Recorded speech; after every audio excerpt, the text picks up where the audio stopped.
Jamais sans la grâce, une dévotion matinale proposée par l'Église évangélique de la grâce en collaboration avec l'Institut de théologie de Cotonou.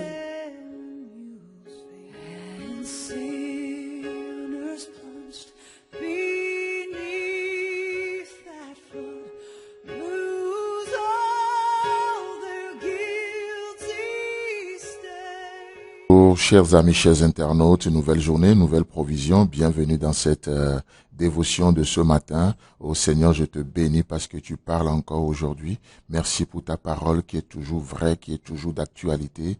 Elle n'est jamais expirée, mais tu t'en sers toujours pour nous parler au Saint-Esprit. Viens ce matin et donne-nous la bonne compréhension parce que c'est toi l'auteur de la parole. C'est toi qui as inspiré des hommes de la part de Dieu. Béni sois-tu. Amen.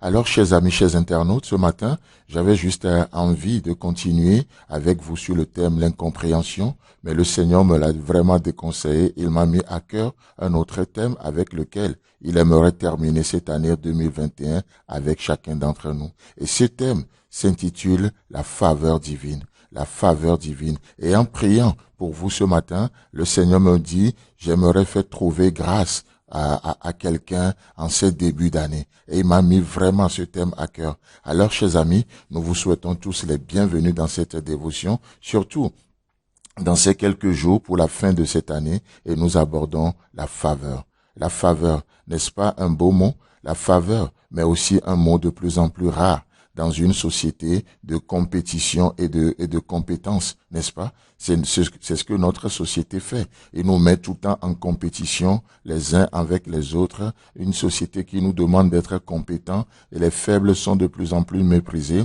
Mais la question, je me dis, mais à une époque où il faut tout mériter par son CV, il faut tout mériter par ses expériences, à une époque où il faut tout mériter par son casier judiciaire, est-ce que des hommes et des femmes peuvent-ils encore trouver grâce aux yeux de leurs semblables et aux yeux de Dieu? Grande question, n'est-ce pas? Peut-on encore trouver aujourd'hui, dans ce monde cruel, la faveur aux yeux de Dieu et aux yeux de nos semblables? Mais laissez-moi vous dire, avant d'aller plus loin même, laissez-moi vous dire qu'à Dieu, rien n'est impossible. Amen. À Dieu, rien n'est impossible. Peu importe les temps passés, peu importe les temps présents et ce qui les caractérise, rien n'empêchera ton Dieu de te localiser aujourd'hui. Alors je vous propose Luc chapitre 1, le verset 30 au verset 33 où il est écrit. Et l'ange lui dit, ne crains point Marie, car tu as trouvé grâce devant Dieu. Et voici, tu deviendras enceinte et tu enfanteras un fils et tu lui donneras le nom de Jésus. Et il sera grand et il sera appelé fils du Très-Haut. Le Seigneur Dieu lui donnera le trône de David son père. Il régnera sur la maison de Jacob éternellement et son règne n'aura point de fin. Alléluia. Belle promesse, n'est-ce pas? Merveilleux. Vous savez, à Dieu rien n'est impossible.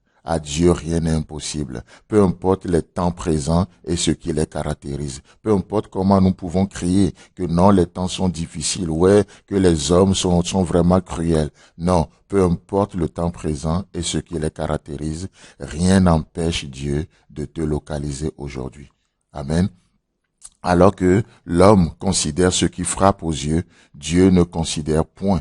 Dieu ne considère point les choses du point de vue de l'homme. Qu'est-ce qui va se passer? Oh, j'aimerais juste vous donner quelques exemples des choses que Dieu n'a pas considérées pour agir. Pourquoi? Parce que c'est un Dieu qui veut nous faire trouver grâce. C'est un Dieu qui nous fera toujours trouver grâce. L'homme est toujours impressionné par les choses qu'il voit. L'homme est toujours impressionné par la vue, par des choses extraordinaires, les choses grandioses. Mais laissez-moi vous dire que Dieu a une autre unité de mesure. Dieu n'utilise pas les mêmes unités de mesure que les hommes. Non, Dieu ne considérera point le jeune âge de David pour délivrer Israël entre ses mains. Alléluia. Et Dieu ne considérera pas non plus la petitesse de Jérémie pour l'établir dès le sein maternel. N'est-ce pas ce qu'il lui a dit? Je t'ai établi, je t'ai appelé dès le sein de ta mère. Et Dieu ne considérera point non plus le rang social de Amos pour faire de lui son prophète. Alors que à l'époque, Amos il n'était qu'un berger et ce métier est considéré comme impur par certains peuples. Mais Dieu ne considérera point le rang social de Amos pour faire de lui son prophète. A-t-il changé aujourd'hui? Non, Dieu n'a pas changé. Et parce qu'il n'a pas changé, il ne considérera pas non plus la condition fugitive de Moïse pour lui adresser une sainte vocation, pour lui adresser son appel, un appel saint, un appel élevé. Waouh! Et Dieu ne considérera pas non plus le tempérament flegmatique, le tempérament de Timothée, ni le tempérament un peu colérique de Pierre, pour faire de ses porte-paroles des gens qui vont parler pour lui. Et vous savez, la liste peut être encore longue, n'est-ce pas? Je peux me mettre sur cette liste, tu peux te mettre sur cette liste, mais le message que j'aimerais passer ce matin, c'est quoi? C'est que Dieu veut te favoriser aujourd'hui. Dieu tient des choses en réserve pour toi. Que le Seigneur te bénisse. Si Christ tarde à venir, on se retrouve demain.